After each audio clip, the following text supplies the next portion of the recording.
Far away, in the endless darkness of the galaxy, a small flicker of light blinked on a forgotten screen. It was faint, almost dying, but it carried a voice filled with fear and pain. It was not a voice from Earth, not from humans, but from a distant alien world no one had ever seen. The message was broken and weak, repeating again and again, a desperate call for help. Somewhere out there, someone was crying for mercy, and the galaxy was listening. In the deep command center of Earth's Space Division, where glowing screens filled the walls and quiet tension ruled the air, Admiral Kira Holt stood still, watching the signal appear. The room was silent except for the low hum of machines and the echo of that alien voice. The language was old and strange, but fear sounded the same in every tongue. It was a plea, a scream, a last attempt to reach anyone who could save them. The message was analyzed, translated, and played again. The alien voice spoke of invaders, of burning cities, of entire worlds being destroyed. They had no defense left, no army strong enough to fight back. They said they were dying, and whoever received this message was their final hope. The officers looked at each other, unsure what to say. Humanity had faced countless dangers before, wars, plagues, and endless battles against the unknown. But this was different. This was a call from a civilization that had nothing left but faith. Admiral Kira was not the kind of person who spoke quickly. Her eyes were sharp, her voice calm but full of command. She had seen wars that changed the shape of galaxies. She had buried friends, made impossible choices, and lived with them. When she heard that message, she didn't just hear word. She felt the pain behind them. The same kind of pain humanity once knew when no one came to help them. She turned to her communication officer and asked for every piece of data on the source of the signal. The coordinates showed a world far from human borders, a place no one had explored. It was dangerous to go there. No guarantees, no allies, only the unknown. Still, she stood firm. "Put it on the main screen," she said. The map of the galaxy glowed before them, and a red, blinking dot marked the origin of the distress signal. Around it were systems filled with radiation storms, debris fields, and the ruins of long-lost civilizations. The kind of space where even light seemed afraid to travel. "Should we respond?" one officer asked quietly. There was a long silence before Kira spoke. "If someone cries for help in this galaxy," she said slowly, "humanity answers." The room filled with a heavy kind of energy. Everyone knew what those words meant. Humanity did not ignore those in need. It was a rule carved deep into their history, because once long ago no one had answered them. The message was sent to every fleet command center.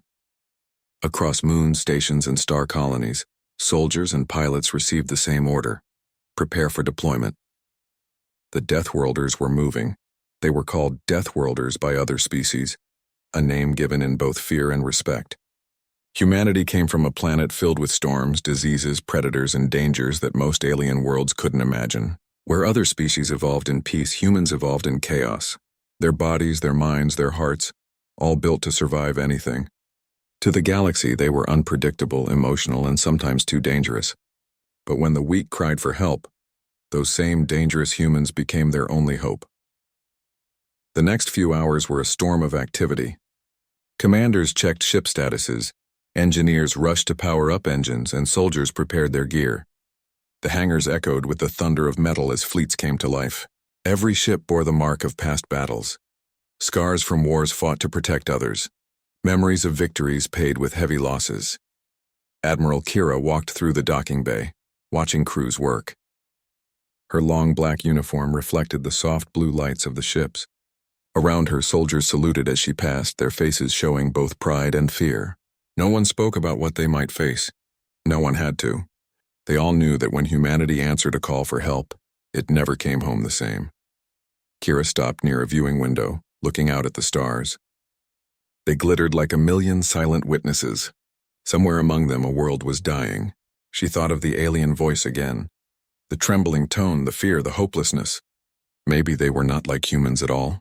Maybe they were gentle, peaceful beings who never learned to fight. And yet in their final moments they had trusted the universe to send someone, and that someone was them.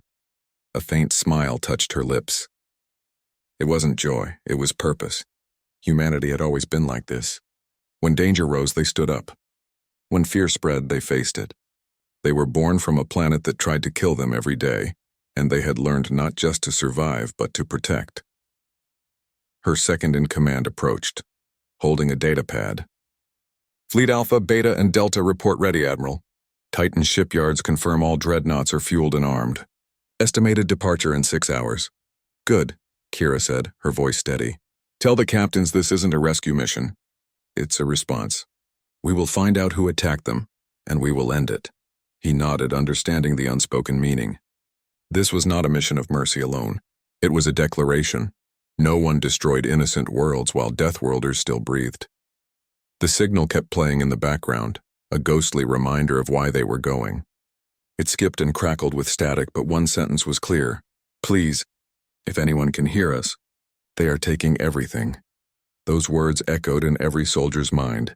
Soon the fleet's engines roared to life, shaking the ground as massive ships lifted into orbit. From the surface, it looked like a storm of light rising toward the heavens. Families, engineers, and civilians stood outside to watch, whispering prayers for those going into the unknown. Inside her command ship, the Vigilant Star, Kira took her seat on the bridge. The stars stretched endlessly before her, cold and distant. She looked at them not with fear, but with resolve. She knew that this path would not be easy. The enemy could be powerful, cunning, or merciless. But she also knew something else. Humanity had faced extinction many times before and always came back stronger. The communications officer confirmed the fleet's alignment. All ships standing by, Admiral. Awaiting your word. Kira placed a hand on the console. For a brief second, she closed her eyes. She thought of Earth, of the blue oceans, the forests, the storms, the planet that had made them what they were. Then she opened her eyes again, her voice calm and commanding. Set course for the signal origin, she said. Let's bring hope where there is none. As the fleet jumped into hyperspace, space itself seemed to tremble. The lights stretched into infinity, and then silence. The Deathworlders were on their way. Far away. On a dying planet, the aliens who had sent that message still waited in fear, praying that someone had heard them. They had no idea what kind of beings were coming, beings forged in fire, born in danger, and led by unbreakable hearts. And soon, the galaxy would remember what it meant when Deathworlders answered a cry for help. The sound of engines thundered across the orbit of Titan as the Deathworlder fleet began to gather. One by one, massive warships emerged from their docking stations like giants awakening from a long sleep. The blackness of space was filled with glowing trails of blue light as hundreds of ships moved into position around Saturn's moon. It was a sight both terrifying and beautiful, the kind of power that could save worlds or destroy them. Admiral Kira Holt stood at the center of the command deck, watching the live feed from multiple ships on the screen. Each one represented thousands of human lives, soldiers, engineers, medics, and pilots, all preparing to leave the safety of their home system. Their faces were determined, their movements steady, their silence heavy. They knew this mission wasn't about politics or glory. It was about doing what humanity always did best, answering when someone called for help. Down in the shipyards, the atmosphere was tense. Massive metal arms swung across the docking bays, carrying containers of weapons and fuel cells. Mechanics worked in pairs, their suits glowing faintly in the low light. Sparks flew, alarms beeped, and yet there was an unspoken rhythm in the chaos. The rhythm of preparation. Commander Rian Voss stood near the edge of his ship, iron resolve looking out through the transparent hull window. He had served under Admiral Kira for years, and had seen more battles than he cared to remember. His face carried old scars, and his eyes had that look, the kind of look only soldiers had after surviving the impossible. He thought about the message, about the aliens who had sent it. He imagined their fear, their helplessness, the way their cities must be burning at that very moment. He could almost hear their screams carried across the stars. Something inside him tightened. Humanity was going to war again, but this time not for themselves. They were fighting for strangers who believed they were monsters. He turned as one of his officers approached. All systems are ready, Commander. The fleet will move as soon as the Admiral gives the order. Ryan nodded. Tell the crew to rest for an hour. It might be the last quiet moment they get for a long time. The young officer saluted and left. Ryan stayed, watching the stars outside. Space always looked peaceful from here, like an endless ocean frozen in silence. But he knew better. Space was a graveyard filled with the bones of civilizations that once believed they were safe. The universe had no mercy for the weak. That was why Deathworlders existed, to remind the universe that mercy could be made through strength. On the other side of the fleet, soldiers filled the barracks, checking their weapons and talking in low voices. Some joked to hide their fear, others prayed quietly. A few stared at holograms of their families back home, children laughing, lovers smiling, old parents waving goodbye. Each image burned into their hearts, a reminder of what they fought to protect.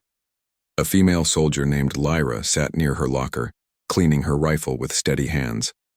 Her partner Jace sat beside her, eyes fixed on the glowing floor. "You ever think," he said softly, "that maybe we do this too often? Jump into wars that aren't ours?" Lyra smiled sadly. "Maybe. But if we don't, who will?" He nodded. There was no need to say more. They both knew the answer. Above them, the great dreadnoughts lined up like mountains of steel. The names of the ships flashed across their hulls. Vigilant Star, Iron Resolve, Eternal Flame, Savior's Wrath. Each name carried stories, victories, and losses. Together, they formed the largest Deathworlder fleet assembled in decades. Inside the command chamber, Kira met with her senior officers. The holographic table glowed with a 3D map of the galaxy. At its center was the location of the alien distress signal, a system far beyond the safe trade routes, surrounded by nebulae and debris fields. Getting there meant crossing unknown regions where pirates, radiation storms, and gravitational traps were common. "Estimated travel time?" Kira asked. 36 hours, Admiral," replied her navigation officer. "Assuming we avoid the Karsus drift. It's unstable, but cutting through it could save 10 hours. Kira studied the map for a long moment. "We'll take the risk. Every minute could mean lives lost." Her second-in-command, Captain Nira Vale, frowned slightly. "With respect, Admiral, we don't even know what's waiting for us there. It could be a trap." Kira looked up at her. "Then we'll deal with it." "That's what Deathworlders do." There was silence for a moment, then quiet agreement. Orders were given, plans finalized, and every ship received its coordinates. Outside, the fleet began to form a formation known as the Iron Halo, a defensive circle designed for both offense and protection. Smaller vessels took inner positions while the dreadnoughts surrounded them, ready to take any first strike. The glow of engines reflected off the icy surface of Titan, making it look like the moon itself was burning with blue fire. Ryan's voice came through the communication line. "All squadrons report ready." "My cruiser standing by," Kira replied. "You'll lead the forward strike group, Commander. We don't know what's out there, but we'll find out soon enough." He gave a small, grim smile. Wouldn't have it any other way. As the final preparations continued, a soft murmur spread through the crew, an old saying, passed down from generation to generation among Deathworlders. "We are born from chaos and we bring order through fire." It was not a threat. It was a promise. In one of the hangars, the pilots of the fighter squadrons sat inside their ships, testing systems and running last-minute checks. Their helmets gleamed under the lights, each one marked with symbols of past missions: stars, skulls, lightning bolts, and the crest of Earth. To outsiders, humans seemed ruthless, even savage. But to themselves, they were protectors, forged by a planet that had never given them an easy day. When the final countdown began, a deep vibration rolled through every ship. Engines flared, reactors roared, and the silence of space broke under the rising power of human technology. The fleet was alive. On the main bridge, Kira looked at her reflection in the glass, strong, steady, but human. She remembered her first mission, years ago when she was a young officer full of ideals. Back then, she believed war could be clean and fair. But time had taught her that war was always dirty. Yet even in that dirt, something pure remained. The desire to protect life no matter whose it was. Her communications officer turned. "Admiral, the last ship has checked in. Fleet status 100% operational." "Good," she said. "Send a message to all units." Her voice carried through every ship, every corridor, every heart. "This is Admiral Holt. You all know why we're here. A world has called for help. It doesn't matter what they look like, what they believe, or where they come from. They are alive and they need us. Remember who we are. Remember what we came from. We are Deathworlders, survivors, warriors, protectors. We don't fight for glory. We fight so others don't have to." The message ended and a heavy silence followed, not of fear, but of unity. Across the fleet, soldiers saluted. Pilots closed their visors. Engineers stood by their consoles. The Deathworlders were ready. As the signal came to launch, the entire formation began to move, engines burning like stars. One by one, the ships disappeared into hyperspace, leaving behind trails of light that slowly faded into the black. Commander Ryan sat in his chair aboard Iron Resolve, watching the stars stretch into lines as they jumped. His heart beat slowly, his mind calm but focused. Somewhere out there, an entire species was waiting, praying for help. He thought about what the galaxy always said about humanity, that they were dangerous, uncontrollable, and too emotional. Maybe it was true, but sometimes it took a dangerous species to stand against monsters.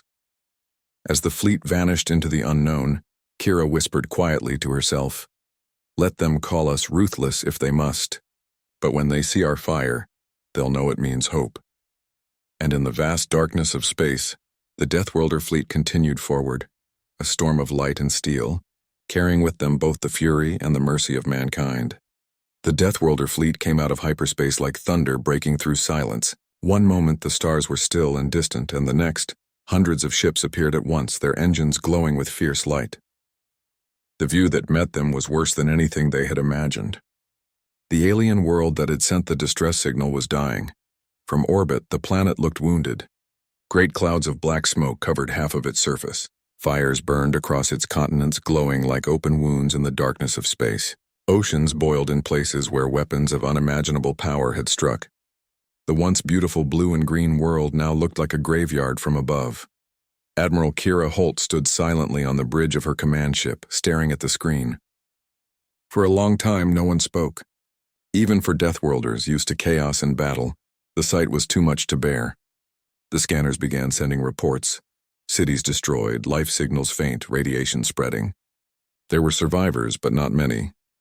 "Open a communication line," Kira said quietly. The officer beside her hesitated. "Admiral, there's too much interference. Their communication systems are nearly destroyed." "Then find a way around it," she said firmly. Her voice was calm but filled with an edge of determination. "Someone down there is still alive, and they need to know we've come." Within minutes, the fleet started moving into orbit. Smaller ships broke away from the main formation, scanning the planet for signs of life. The medical vessels began to prepare landing teams. Commander Ryan Voss watched from his ship, Iron Resolve, as the planet turned slowly below them. His jaw tightened. He had seen war before, but never such complete devastation. It wasn't just destruction, and it was cruelty. The enemy hadn't come to conquer. They had come to erase. He turned to his second officer. "Get the ground team ready. We're going down there." "Sir," the officer said hesitantly, "the radiation levels are high and the surface is unstable. We might not survive the landing." Ryan's eyes were hard. "If there's even one person alive down there, we're going." Moments later, several dropships broke away from the fleet and entered the burning atmosphere. The sky below them was red, filled with ash and lightning. The ships shook violently as they passed through thick clouds of smoke. When they finally broke through, what they saw made everyone fall silent. Entire cities were gone. Towers lay in ruins, roads melted into rivers of glass. Fires still burned in the distance, and the smell of death filled the air. The world was silent except for the faint crackle of flames and the low hum of engines. When the dropships landed, the soldiers stepped out carefully, their boots sinking into ash. The air was toxic, so they wore breathing masks. The ground was littered with twisted metal and broken machines. The alien architecture was strange. Tall, curved buildings and bright crystal structures, now reduced to dust. Then, through the smoke, someone moved. A small figure stumbled forward, thin, weak, covered in dirt and blood. It was an alien, no taller than a human child, with silver skin and wide, terrified eyes. One of the soldiers raised his weapon, unsure if it was a threat, but Ryan held up his hand. "Lower your gun," he said softly. The alien stopped a few feet away and looked up at them. Its voice trembled as it spoke in a broken language, the translator barely keeping up. "Help, please!" Ryan knelt down and slowly reached out his hand. The alien hesitated, then took it. Its fingers were cold, shaking with fear. Behind it, a few more survivors appeared, a mother carrying a child, an old man limping, a group of injured refugees hiding behind a fallen wall. Ryan activated his communicator. "We've found survivors. Request immediate medical support," the response came quickly. "Copy that, Commander. Medical team is on the way." As more humans arrived, they began treating the wounded, giving water and first aid. The aliens looked at them with a mix of confusion and awe. They had heard the name Deathworlders whispered in fear across the stars. They had expected monsters, not rescuers. One of the alien elders looked at Kira when she finally landed on the surface. Her armor gleamed under the fiery sky, her presence commanding but calm. The elder bowed his head weakly and said through the translator, "You came. We thought no one would." Kira placed a hand gently on his shoulder. "You sent a call for help." "We heard it. Tell me what happened here." The elder's eyes filled with tears as he pointed toward the horizon, where the remains of enormous war machines lay burning. "They came without warning," he whispered. "They called themselves harvesters. They destroyed our fleets, took our people. They feed on our energy, our minds." The word harvesters spread through the human ranks like fire. Everyone had heard rumors. A shadow species that appeared without warning, wiping out entire civilizations and disappearing again. No one had ever fought them directly and survived. Kira looked toward the smoking sky. Her expression didn't change, but something in her eyes hardened. "Not anymore," she said quietly. They continued to explore the ruins, helping whoever they could find. In one broken building, they found hundreds of bodies, entire families who had tried to hide. In another, they found a group of children too weak to move. Every scene they found made the soldiers' anger grow. One of the younger soldiers whispered, "Why would anyone do this?" Ryan answered, his voice low, "Because they can, and because no one ever stopped them." He looked at Kira, who was staring at a massive crater that had once been a city. "We're going to stop them," she said. As the humans worked, the aliens began to realize something. These people, these Deathworlders, were not what the galaxy said they were. They were fierce, yes. They were powerful, yes. But there was something more, compassion. Even in the middle of horror, they treated the wounded gently, shared their rations, and stayed by their side. A little alien child, the same one Ryan had found, tugged at his sleeve and pointed to the sky. "Will they come back?" the child asked. Ryan looked up at the dark clouds. "If they do," he said softly, "they won't live to regret it." The next few hours were a blur of rescue and sorrow. Medical tents were set up. The fleet above sent down supplies and scanners to locate more survivors. The humans buried the dead with care, marking graves even though they didn't know the alien customs. It was their way of showing respect. When night fell, the sky glowed faintly red from the burning cities. The survivors huddled together, and the human soldiers kept watch. No one slept much. The ground still shook occasionally, and strange noises echoed in the distance, reminders that the enemy might still be near. Later that night, Kira stood alone outside her tent, looking up at the stars. The air was cold, the smell of smoke still heavy.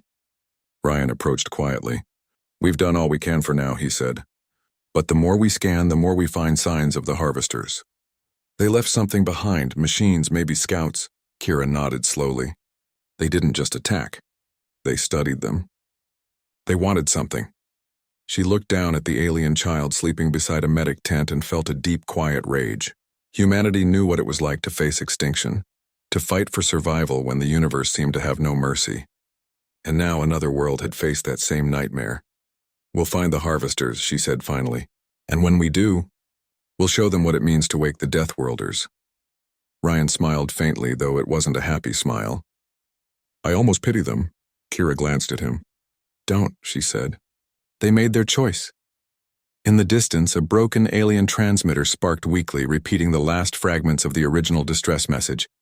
"Please, help us." But this time the voice was no longer alone. The Deathworlders had arrived, and from that moment the galaxy would never be the same again. The Deathworlder fleet broke through the silent void of space like a thunderstorm ready to strike. Their ships were dark and heavily armored, glowing faintly with blue energy lines that pulsed like veins of lightning. Every movement they made was filled with purpose, every second carefully calculated. The alien distress signal had reached them just hours ago, and now the fleet was already within range of the unknown world that had sent it. Captain Rhea stood on the bridge of the flagship Valiant, her eyes fixed on the massive holographic display in front of her. The alien planet appeared peaceful at first glance, covered in oceans and bright green continents. But the deeper scans told a different story. Entire cities were burning. and energy readings showed that massive orbital bombardments had already taken place. The planet was dying. Any response from the distress signal? Rhea asked, her voice calm but heavy. Her communications officer shook his head. None, Captain. The signal stopped transmitting 15 minutes after it began, but based on the pattern it was an automated SOS. Rhea frowned. So whoever sent it might already be gone. She turned to the tactical display. Dozens of red dots, enemy ships, surrounded the planet like vultures circling their prey. These ships belonged to the Ravkar Dominion, a ruthless alien empire known for enslaving weaker civilizations. The Deathworlders had encountered them before, and the memory was still fresh. Ravkar fleets left nothing behind but ashes. Rhea gave a short nod to her crew. Prepare for engagement. Full power to shields and deploy drones for recon. The crew moved fast. There was no hesitation. Every Deathworlder knew what was coming. They were not rescuers by nature. They were survivors forged by the most dangerous planet in the galaxy. But when they received a call for help, especially from the innocent, they acted. Not because they wanted thanks, but because they could not ignore cruelty. As the first Deathworlder ships entered the planet's orbit, they saw the destruction up close. Cities were in ruins, seas boiled from orbital strikes, and the air itself shimmered with radioactive dust. Among the wreckage, faint life signs flickered, small groups of aliens hiding underground, praying for a miracle. Send coordinates to the ground teams, Rhea ordered. Evacuation priority to survivors, and arm all cannons. The alien enemy detected the Deathworlder fleet and immediately responded. The void exploded into chaos. Bright flashes of energy, torpedoes slicing through space, and massive shock waves rippling between the stars. The Deathworlders fought with terrifying precision. They didn't waste a single shot. Their fleet operated like one mind, every ship supporting another, every move planned with deadly logic. When one of the enemy ships tried to flank, the Valiant unleashed a plasma barrage that tore it apart in seconds. Meanwhile, the ground rescue teams landed among burning ruins. Their suits glowed faintly under the ash-filled sky as they searched through debris. They found a group of survivors, fragile insect-like aliens with transparent wings and trembling voices. Their leader, a young female named Siral, looked up in shock at the towering Deathworlder soldiers.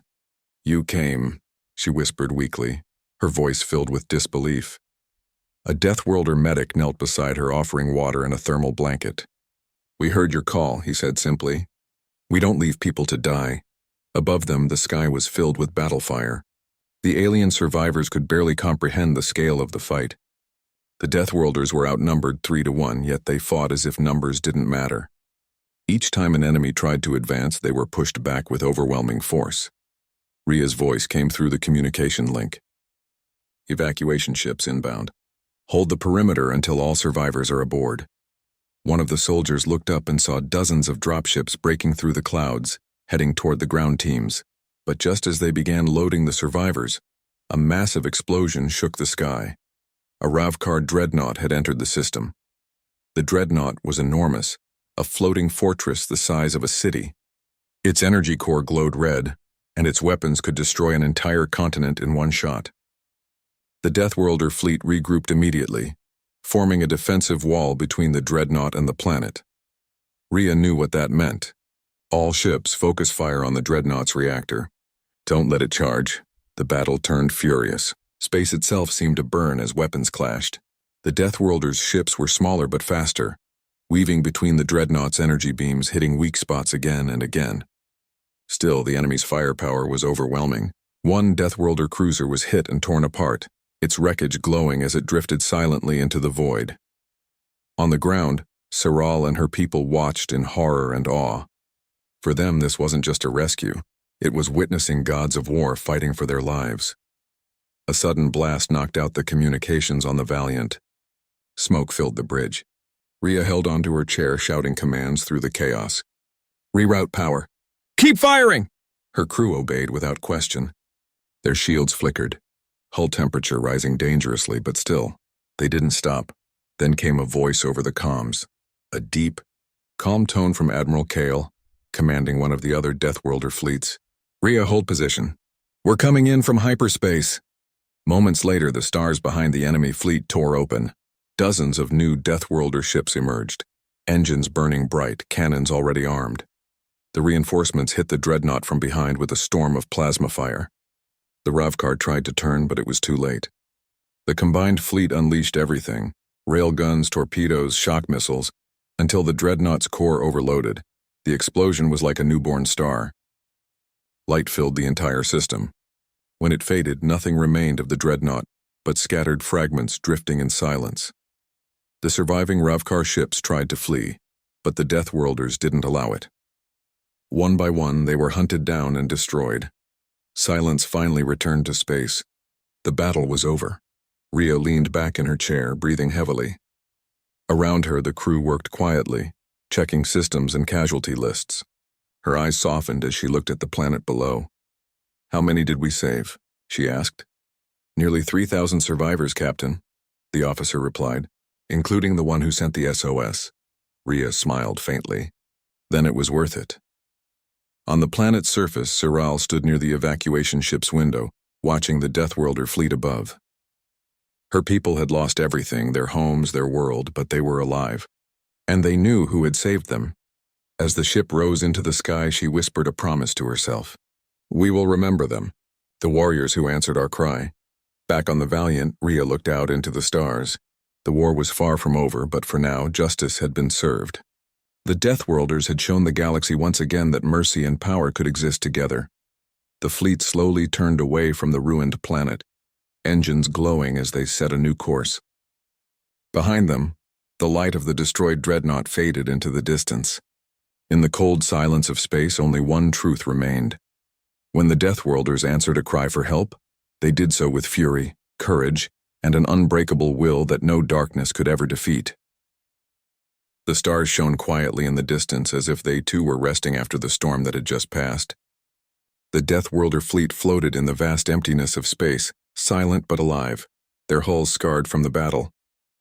The air inside the ships carried the smell of burnt circuits and metal, but also the deep satisfaction of victory. They had come in answer to a cry for help, and left behind a story that would be remembered across the galaxy. Captain Rhea stood on the command deck of the Valiant, looking at the fading image of the destroyed Ravkar fleet on the main screen. She felt the quiet weight of everything they had been through. Her crew had fought with everything they had. Many were injured and some would never return, but they had saved thousands of innocent lives. That was the purpose of the Deathworlders, to protect life no matter how hard it became. The communication officer approached her carefully. "Captain, the survivors have been moved to the medical bays." "They are safe." Rhea gave a small nod. "Good, keep them under watch. Some of them might still be in shock." The officer hesitated, then said softly, "Captain, there's something else. The alien leader, Siral, has requested to speak with you." Rhea turned slowly toward the door. "Prepare the meeting room." Minutes later, Rhea entered a quiet chamber filled with the hum of machines. Siral stood near the window, her transparent wings folded tightly behind her back. She was small, fragile, her body still showing burns from the bombardment her planet had suffered. But her eyes, bright silver, were full of strength and gratitude. When she saw Rhea, she bowed deeply. "You came when no one else did," she said. "You fought for people you did not know." "Why?" Rhea smiled faintly. "Because someone had to. We have seen too many worlds burn. We won't watch another one fall if we can stop it." Siral looked down, her voice trembling. "My people, we thought it was the end. We thought the stars had forgotten us, but you came with fire and light." Rhea shook her head gently. "Not with fire and light, Siral, with duty." She paused, then added, "Your people will be taken to a Deathworlder colony for now. You'll have shelter, food, and time to rebuild." Tears filled Siral's eyes. "You have given us a second chance. We will not forget this." Rhea placed a hand on the alien's shoulder. "Then live. That's all the thanks we need." As Siral left, Rhea stood alone for a moment, staring at the stars. There was something quiet inside her, a mix of pride and sorrow. Every battle won was also a reminder of what they had lost. Their own people, their own peace. The Deathworlders were warriors because they had no choice. Their home planet had made them that way. But deep inside, they longed for a galaxy where no one needed fleets or war. Later that night, the fleet gathered together in orbit. Hundreds of ships floated side by side, lights shining softly in the darkness. It was a sight both beautiful and haunting. Admiral Kale's voice came through the intercom, steady and strong. To all Deathworlder crews, today we stood against tyranny. We answered a call that others ignored. We brought hope where there was none. Let this victory remind us that strength means nothing without mercy, and power means nothing without purpose. Every ship blinked their lights in response, a silent salute among the stars. Down in the medical bay, the survivors lay resting. Deathworlder medics moved quietly between them, tending to wounds, giving water, and checking vitals. Cyril sat near one of the younger survivors, a small child who had lost both parents in the attack. She held his trembling hands and whispered softly, "They came for us. We are safe now." The child looked up weakly. "Are they angels?" Cyril smiled faintly. "No, little one." "They are Deathworlders, but maybe. They are the kind that angels call for when they need help." In another part of the ship, Rhea was writing her report. Each line felt heavier than the last, so many losses, yet so much life saved. She ended the report with a single sentence. "The galaxy remains dark, but tonight we lit a spark." When she finished, she closed her eyes and leaned back. Memories of the battle flashed behind her eyelids, the screams, the fire, the silence afterward.